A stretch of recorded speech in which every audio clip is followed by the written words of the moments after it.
banyak hal yang dibahas mengenai toxic di tempat kerja. Kenapa akhir-akhir ini khususnya di banyak sosial media atau media sosial ya yang kita lihat orang-orang menulis tentang toxic di tempat kerja. Jadi toxic di tempat kerja ini banyak hal yang terjadi. Kenapa itu bisa terjadi? Karena orang ada merasa iri dengan orang-orang yang berprestasi. Karena mereka merasa iri, ya mereka membuat banyak hal, ya artinya membuat opini yang sangat negatif untuk menjatuhkan orang tersebut. Tentu ini sangat berbahaya. Ini akan merusak kinerja perusahaan. Bahwa jika orang-orang yang melakukan toxic di tempat kerja itu akan menyebabkan banyak orang yang bisa tersingkir akibat ulahnya. Toxic di tempat kerja itu seperti fitnah dan itu sangat bahaya. Kita seharusnya bisa berbicara dengan komunikasi yang baik. Tetapi ketika terjadinya toxic itu komunikasi justru sangat sulit dilakukan karena orang-orang yang merasa terancam posisinya itu tidak mau membuka dialog dan ini tentu akan menyebabkan lingkungan menjadi tidak sehat atau kita bisa mengatakan lingkungan menjadi sakit. Akhir-akhir ini banyak orang terpaksa resign, terpaksa mereka berkeluh kesah bagaimana lingkungan tempat kerjanya itu membuat dirinya merasa tidak betah karena persaingan yang tidak sehat.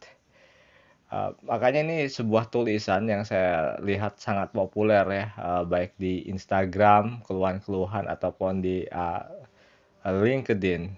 Jadi ini yang harus diketahui juga oleh top manajemen di kantor dan mereka juga harus turun tangan untuk menyelesaikannya.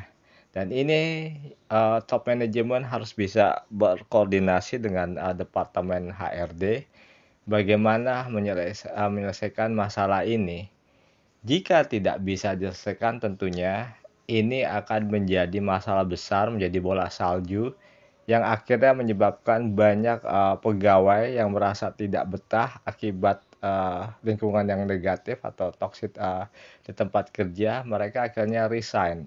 Jika pegawai-pegawai yang mempunyai talenta, yang bisa dipromosikan ke jabatan yang tinggi, merasa tidak betah atau terancam karena lingkungan yang sudah tidak sehat, maka yang akan rugi juga perusahaan. Dan ini yang harus dipikirkan juga untuk jangka panjang. Jika banyak pegawai-pegawai yang mempunyai talenta pindah, maka perusahaan akan kesulitan mendapatkan sumber daya yang sangat bagus. Jika mau SDM-SDM yang berbakat dan juga mempunyai skill banyak yang pindah, apalagi mohon maaf ke perusahaan-perusahaan pesaing, maka perusahaan yang bersangkutan akan mengalami kemunduran dalam kinerja operasional dan pada akhirnya mempengaruhi persaingan dengan perusahaan-perusahaan lain di luar.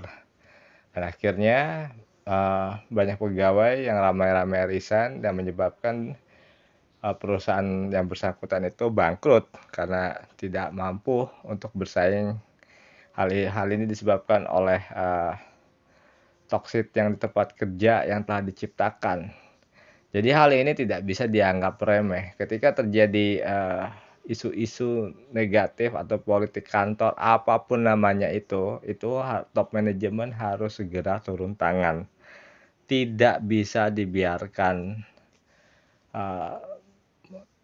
Karena kalau itu dibiarkan sama aja menjadi sebuah bola api yang akan membakar kemana-mana.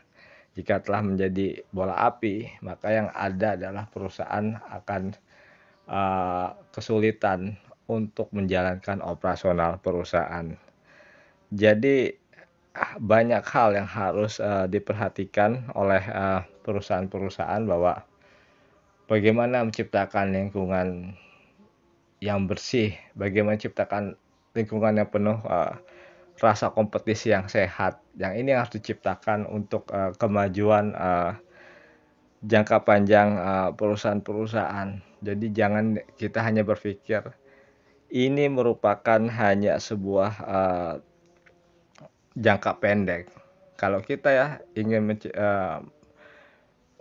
ingin perusahaan ini ingin jalan secara normal, maka kita harus melihat juga ke jangka panjang. Jadi inilah pentingnya lingkungan kerja yang sehat supaya karyawan itu betah. Saya Septo Indarto. Terima kasih.